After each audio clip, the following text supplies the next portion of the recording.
असल ये जो सवाल है ये बहुत ही अहम सवाल है।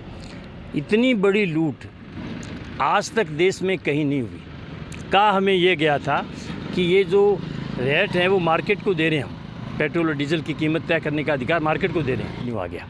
और राजस्थान की सरकार भी इसमें पूरी तरह से भागीदार है। हमारे पास में यहाँ हरियाणा है और पंजाब लगता है, जिसमें 10 और 11 रुपये का प्रति लीटर जो है पेट्रोल और डीजल के अंदर फ़र्क है। और ये भाई बरोबर की स्टेट है हरियाणा पंजाब, उनके बरोबर करो रेट। अपने संयुक्त मोर्चा है, लड़ रहे हैं, तो ये बात क्यों नहीं उठाते? उठानी चाहिए ना। नमस्कार, आप देख रहे हैं कलम न्यूज। कांग्रेस पार्टी राजस्थान के अंदर पेट्रोल डीजल की बढ़ती हुई कीमतों को लेकर एक अभियान चलाए हुए हैं। हस्ताक्षर अभियान चलाया जा रहा है, पंपों पर धरने दिए जा रहे हैं, लोगों को जागरूक किया जा रहा है। लेकिन सबसे बड़ा सवाल है कि राजस्थान के अंदर राज्य का बेट ज़्यादा है। हरियाणा पंजाब से राज्य का बेट ज़्यादा होने के कारण डीजल पेट्रोल की कालाबाजारी भी हो रही है। वहीं दूसरी ओर 10-11 रुपये हरियाणा पंजाब से महंगा तेल राजस्थान में मिल रहा है। लेकिन अपने मुख्यमंत्री को किसी एमएलए की बात करें, चाहे हम राजस्थान के किसी मंत्री की बात करें, हिम्मत नहीं है कि राजस्थान के मुख्यमंत्री अशोक गहलोत को कहकर राज्य का बेट कम करवा दें और जो हरियाणा पंजाब के बराबर अगर बेट कर दें तो जो कालाबाजारी भी रुक सकती है और राजस्थान की जनता को सस्ता डीजल पेट्रोल मिल सकता है। परंतु कांग्रेस पार्टी बीजेपी पार्टी को कोस रही है और बीजेपी पार्टी कांग्रेस पार्टी की राज्य के बैट को लेकर एक दूसरे पर आरोप प्रत्यारोप ही लगा रहे हैं। बीजेपी पार्टी हो चाहे कांग्रेस पार्टी हो, अपने आका को डीजल पेट्रोल पर बैट कम करने के लिए नहीं कहने की हिम्मत। आइए आपको सुनाते हैं कि रमेश्वर वर्मा सीपीआईएम का इस संबंध में क्या कहना है, दोनों पार्टियों पर उन्होंने क्या कहा है, सुनिए। हमारे संयुक्त किसान मोर्चा ने एक दिन का आह्वान किया था कि बढ़ी हुई जो महंगाई है जिसमें पेट्रोल और डीजल है उसके ऊपर जो है हमने एक दिन का कार्यक्रम रखा था। सारे जो है देश के अंदर हमने उसके प्रदर्शन किए थे। असल ये जो सवाल है ये बहुत ही अहम सवाल है।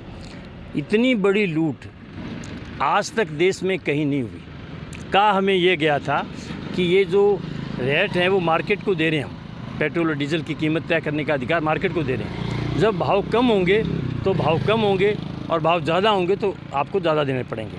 पर हमने देखा कि 115 रुपये से जो है कच्चा तेल जो है वो आ गया $17 तक, और एक दिन तो ऐसा था कि माइनस में चला गया, कोई खरीदार नहीं बचा था। पर हमें उसी भाव से मिलता रहा। जब मोदी जी यहाँ सत्ता में आए थे उस वक्त डीजल के पेट्रोल के जो भाव थे वो थे 68 रुपये और अंतर्राष्ट्रीय मार्केट में थे $115 प्रति बैरल। आज वो जो $17 पर आ गए तो हमें तो 70 रुपये से बढ़ के नहीं, और आज ये हालत है कि यहाँ 112 रुपये पेट्रोल है और 102 रुपये और 48 पैसे जो है डीजल है। इसके अंदर जितनी कमाई हुई है, क्योंकि 2014 और 15 के अंदर जो है 72,000 करोड़ रुपया इनको रेवेन्यू इकट्ठा हुआ था, और अब ये हालत है कि 3 लाख करोड़ रुपए से ज़्यादा इनको रेवेन्यू आ गया। और राजस्थान की सरकार भी इसमें पूरी तरह से भागीदार है। हमारे पास में यहाँ हरियाणा है और पंजाब लगता है, जिसमें 10 और 11 रुपये का प्रति लीटर जो है पेट्रोल और डीजल के अंदर फ़र्क है, और ये राजस्थान की सरकार के कारण है।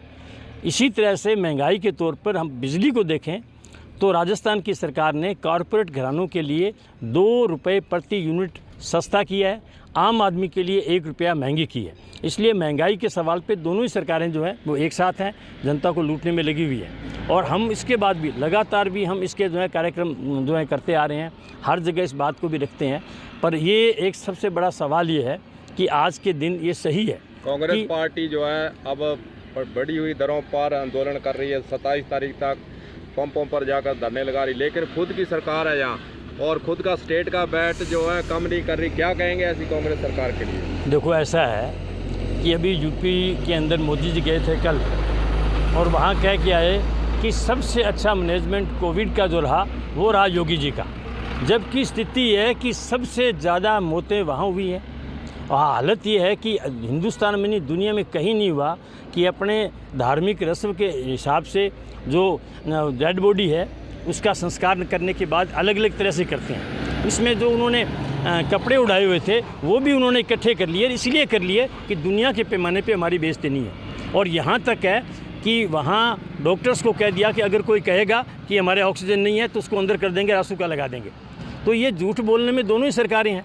अब ये कह रहे हैं जी पेट्रोल और डीजल की महंगाई के खिलाफ हम प्रदर्शन कर रहे हैं, तो आप कम से कम हरियाणा और पंजाब के बराबर तो हमें कर दो, उसके बाद कहोगे तो हम भी आपके साथ खड़े हैं। पर मैं ये कह रहा हूँ कि जो सरकारें सत्ता में आती हैं उनकी नीतियाँ ये हैं, और बीजेपी और कांग्रेस की नीतियों में कोई फ़र्क नहीं है। जो 1991 में मनमोहन सिंह जी नई आर्थिक नीतियाँ लेके आए कि LPG के नाम से, जिसमें उदारीकरण, निजीकरण और वैश्वीकरण, उन्हीं नीतियों को आज बीजेपी आगे जो है बढ़ा रही है।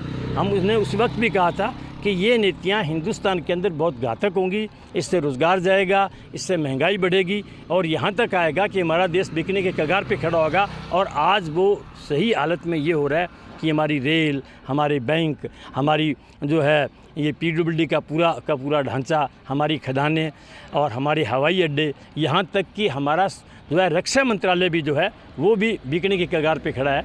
इसलिए यही नीतियाँ जो हैं, इन नीतियों पे रोक लगनी ज़रूरी है। नीतियाँ होनी चाहिए जनता के पक्ष में। अगर आप मंदी का मुकाबला करना चाहते हैं तो आप जनता को पैसे दो और उन पैसे से सरकार जनता खरीदेगी और उससे अपने आप ही जो है माल बिकेगा और मंदी दूर होगी। पर ये दोनों ही सरकारें वो नहीं करना चाहती। डीजल पेट्रोल पर बढ़ती कीमतों को लेकर बीजेपी पार्टी हो चाहे कांग्रेस पार्टी हो, सिर्फ राजनीति, मात्र राजनीति करने पर ही लगी हुई है। जनता को राहत देने के लिए दोनों ही पार्टियों की ओर से किसी भी प्रकार का कोई प्रयास नहीं किया जा रहा है। कलम न्यूज़ के लिए गुरदेव सिंह सैनी की रिपोर्ट।